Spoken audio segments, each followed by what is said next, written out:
what would your number one top tip for the interview be? What they're looking for is someone who... I mean, in my interview, I remember they asked me a question that was really complicated. My number one tip that I got and have literally passed on to everyone I've ever been told is... Ooh, interviews. Literally just talk. Just talk and talk and talk. For humanities, at least, it's not necessarily about being an expert. Because in my interview, I remember just saying something because I thought I'd been quiet for too long. Number one top tip. That's a good question. I think it would be just to remember that. My name is Armand. My college is St. John's College, and I'm in second year, History and Politics. Nice. What's your one top tip for interview then? Know your personal statement.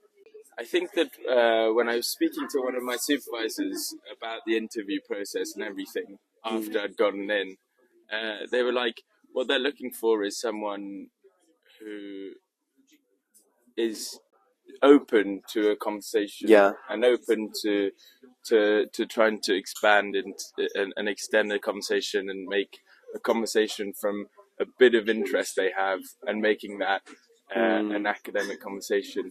And I think that the way that you feel it's gone well is that after your interview, you have two feelings, I think, generally from what I've spoken to my friends is first of all, a feeling of thinking you're really baffled and stupid and you know nothing, but also a feeling of, oh, these 20 minutes have been super enlightening, and I want to do this again. That experience is just it's just, and if those are the two general feelings, it means your interviews, you've done what you could.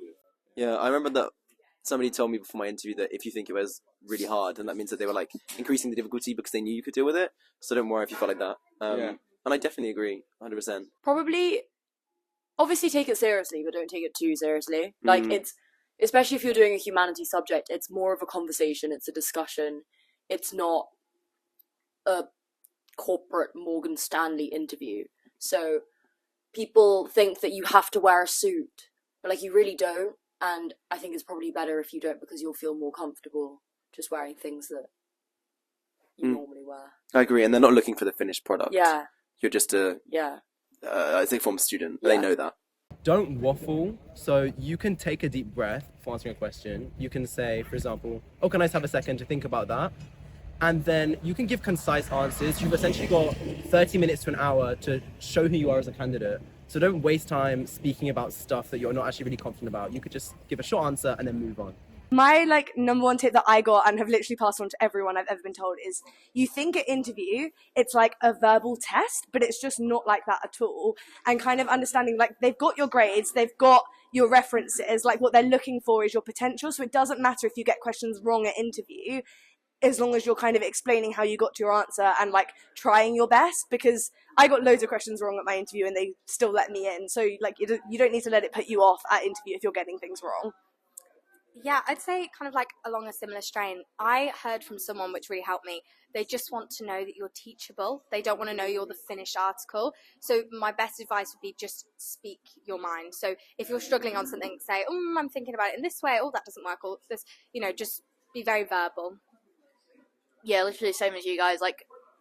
They're looking to see you respond well to feedback. So if they give you a hint towards something, if you're stuck, don't just kind of ignore that hint, because they want you to work with it. Okay, the interview. I would say prepare a question for the interviewer. Okay. I got given that advice, and my interviewer actually asked me, "Do you have a question?" And it was really good that I had the question, but also know the answer to your question, or have an idea of what you'd say, because my interviewer also asked me, "Oh, what do you think?" before they said their response. So yeah, I'd say have a question. Interesting. This probably isn't very helpful, but I do genuinely think the most important thing is actually really wanting to be study the course, to know that you really do want to do this degree, because it is intense. And I think that was probably the main thing for me, that I did end up just kind of enjoying it, because it was sort of a chance to just talk about languages, and it was a challenge, but fun, and they were really nice. And yeah, I think if you're excited about the course, they'll also be excited to hopefully teach you. Awesome. Yeah, I feel as a fresher, I'm now able to realise the interview is so similar to supervision, especially in first year. So I think like interviews are a really good test of whether you would enjoy Cambridge teaching style as well. But I think try and stay as calm as you possibly can. This is going to sound really cheesy, but like try and stay calm. Try and just be yourself, because you can be. It's always really, really stressful for anyone going through an interview. You like don't know these people, and like your school, your family can sometimes put a lot of pressure on the interview experience. But try and be as authentically yourself as you can be, and normally interviewers will respond well to that. Don't get stressed if you feel like you can't tell if the interviewer liked you or not, because they're kind of told to be specifically very obtuse about how they feel about candidates, etc. But try and just get across how much you love your subject and answer in the best way you can, and don't let a small blip throw you, because that's completely normal and expected. Yeah. That was so complete. That was a very good answer. I think my biggest tip would be to think out loud, which also kind of goes off of Katie's point of being honest. Because if you, I can't speak for MML interviews, but in law, for example, you're just given a bunch of reading and then you kind of talk through it. And if there's something that you don't know, then don't try to feign an understanding to come off smarter. Instead, when you're thinking, oh, I don't know this, actually communicate that to the interviewer. So you could be like, so I don't know what this word means, but from the context I'd maybe think, or something.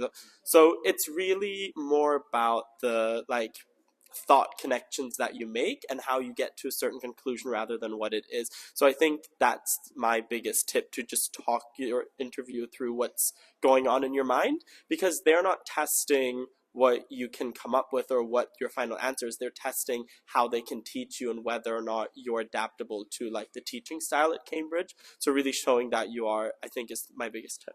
The best advice sorry to interrupt. The best advice I ever got from someone about the Cambridge interview is it's not about knowing everything, it's having the knowledge that you don't know everything and you're willing to change that. And I think that's the best way to look at the interview as a whole. Someone needs to print that on a t-shirt. That was so motivational. Okay. Like for humanities at least, it's not necessarily about being an expert. Like they're trying to figure out how your brain and your thinking works and how you figure stuff out. So it's like just practice speaking out loud when you're figuring stuff out, and the thought process, and it helps a lot. And don't worry about not knowing the answer, because it's not really about that. Awesome.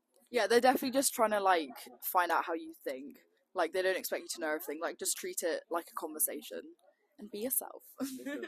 I didn't do an interview.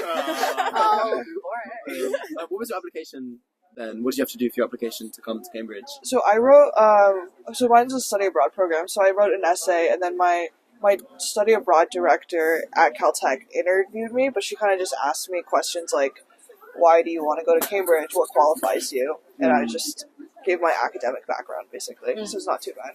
Ooh, interviews. Literally just talk and talk and talk, because the idea with the interview is they're trying to see how you think. So it doesn't really matter what your actual if you get the right answer. The point is to express how you approach a question. So I remember in mine, they gave me some data and they're asked me a question about it, and I was well, I was gonna say this, but I don't think it's this because of this. And even though I was saying it's not this answer, that still works because I'm showing that I can rule out answers that are wrong. And so the best thing is just talk at them and just kind of everything you're thinking, just say out loud. It's this is the nerdiest thing ever to say, but it's maths GCSE when it's you can still get 3 marks for the 4-mark question by showing you're working out. No, literally, that's exactly it, because they're probably not expecting you to get the right answers, especially not for linguistics, where it's something you've never done before. So it is just just say things. Yeah, definitely, I agree. What was your top tip for the interview? So just the interview.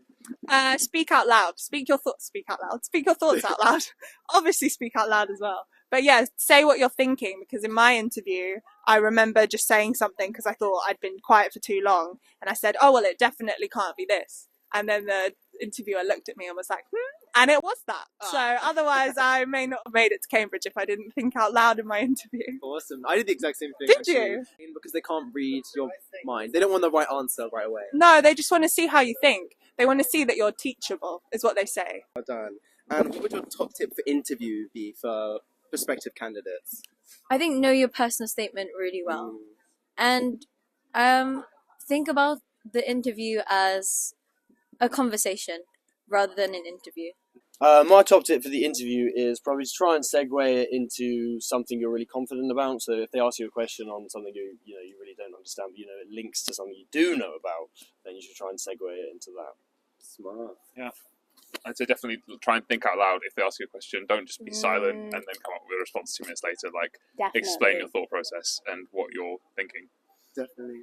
I think also don't be afraid to say that you maybe don't know something or ask for clarification. They're looking for good students. They want people who are going to be good to teach in a classroom as much as they're looking for people who know stuff. You're not going to know everything. So ask, clarify. Read the books on your personal statement, because my interview was all about my personal statement. My interview was only 3% about my personal statement. So 3%. Specific. yeah, that's what I felt like. Only one question about it. So make sure to have a broad range of interests and be quite personable, I'd say, in your interview. They're not waiting for a fully formed product. They're just waiting for someone who's got real enthusiasm. Also show like connection, like always like speak out loud and like show your thinking. Yeah. And also like link things up. So like if you've like talked about something like earlier on, like link it back to like other answers. So you know what I mean? And don't worry if you go wrong as well. I don't think that like I said some things that were just like totally not true, and they called me out on it, and I was like, oh yeah, sorry. But they were really, really nice. You just got to be really like relaxed, I think, as much as you can be. I think just be calm and be yourself. That's very vague, but be calm. Be yourself, and I think if you get really emotional, have a little cry before, just to let everything out, because you're going to be so overwhelmed. Try not to take the interview too seriously, as in just be yourself, and if you like need a minute to collect your thoughts, don't rush into a question, just take some time to actually think about what you're going to say, and then just give it your best shot, pretty much. I agree. I mean, in my interview, I remember they asked me a question that was really complicated. It was a comparison between 2 books, and I just thought, I don't know. So I just said to them, can I have a minute to think about this? And it feels so incredibly awkward in the moment when you're just sitting there being like, but then you give a good answer, and it shows that you're not just saying the first thing that comes off the top of your head. Also, you'll probably be wrong, so be resilient, because they're going to ask you things and be like, not quite right. So you just have to, firm it and carry on. Don't get too flustered or anything. Try and stay calm. I know that sounds difficult, but they're not actually trying to trip you up and make you look stupid. So they're nice people. Just, try and keep a cool head. Be yourself. Sounds really cheesy, but genuinely they get so many applicants, all who think they know what a Cambridge professor wants, but no, none of us have any idea, so just be yourself and they will recognise that. Okay, so did you have to do an interview? No. Okay. No. Well, actually, my program doesn't require a program before my admission, so No interview then? yeah, I didn't have an interview before, but Lucky you. yeah, but Think out loud. And I think you've got to really show that you're interested in your subject and show that you're, speak your thinking. I think that's definitely what I would recommend. Because they can't read into your brain. No, exactly. And if you're just sat here silent, you're not going to get very far. Yeah, I agree. Make sure you've also looked at your submitted works, should you have any to send in. I mean, I guess it differs per subject, but for humanities especially, that it's more important to show that you can respond to questions and think on your feet and kind of take criticism and take kind of different approaches to what you're talking about, than it is that you just show that you know a lot of things and that you're very smart, because they'll kind of assume that already. Because, they'll kind of hope that already because you're applying, and that you can kind of retain information. But the key point is that you can kind of think critically. Don't be afraid to admit when you don't know something and let someone explain it to you. I think definitely just read around your course, especially for architecture. There's not like a handbook for moving into architecture, so you just learn as much as you can. Oh, have fun! All my friends that I knew that were bothered about getting in were super stressed, and I was like, I've already got a place somewhere else, so just have fun, and I think it was don't stress it. I always thought it was going to be such a test. It was going to be I don't have the background, because I didn't do A levels or the equivalent of psychology. I was I never did psychology in my life, and I wanted to do psychology at uni. So I looked up some mock interviews on the internet, but there are not a lot of options available because they don't leak the questions. But I looked at the reading list, the bit of reading, but it's genuinely just show that you're passionate, and it's not a test. It's literally just to see how you work in a supervision format. So supervision is basically how they teach you at Cambridge alongside lectures. It's a bit you do an essay, you go to supervision, you talk about it, you discuss with teammates, classmates, with a professor, a PhD, someone in the field. And then it's literally just a discussion to see if you like the subject and if you're flexible, if you're like good enough to be taught at the university, not based on your skills. Because it depends on the subject. For my subject, it's not based on what you know. A little bit, but not a lot. Yeah, because obviously not everyone has, like you said, not everyone has the opportunity to study psychology prior to university. And also what you said about the mock interview is that, like, looking up online, sometimes people try and scare you on their websites. They'll say, in my Oxford interview or Cambridge interview, they just randomly ask me about this random study I've never heard of before. And when I didn't know, they just were so mad at me. It's not going to be like that. They don't want you to trip up. But anyways, like, yeah, as he said, like, it's not a test of your aptitude. It's just about how you think. They can show you something and be like, oh, what do you think that will be? And then you give an answer. They're like, oh, not quite, but maybe it's something like that. What do you think if I give you this hint? And then you're like, oh, yeah, you're right. But it's all about, like, how flexible you can be. They're not trying to test how much you already know, but more like how you think. So just show your critical thinking, and like how fast you learn. Ooh, make sure you think out loud and really take them along your thought process. Stay calm throughout and treat it like a lesson rather than like you're being interviewed. Relax. Have fun. Because you don't get to talk to people that know this much about something that you like very often. And then when you do, you're like, oh my interview, it was just like a girlies chit chat. I was having a great time. Number one top tip. That's a good question. I think it would be just to remember that they want you to do well. Don't think that the admissions team, like, they're up against you. They don't want you to fail. They're not trying to trick you. They genuinely want you to do well and to see you perform at your best. So just see it as a conversation, as, you know, someone trying to get to know you and wanting to get the best out of you. So yeah, that's what I'd say. And what would your number one tip be then to get an offer overall? Oh, yeah. I think the number one tip is like totally like go with the flow. Kind of not just thinking about the interview, but like the whole admissions process. What do you think one thing that you did helped you to secure the offer? Like wider engagement. Claire, what is your top tip for a prospective applicant to get an offer? To actually enjoy your subject and be genuine. That's really tricky. I think I would say the biggest thing they're looking for is enthusiasm. I mean, you know, I'm not gonna lie. Doing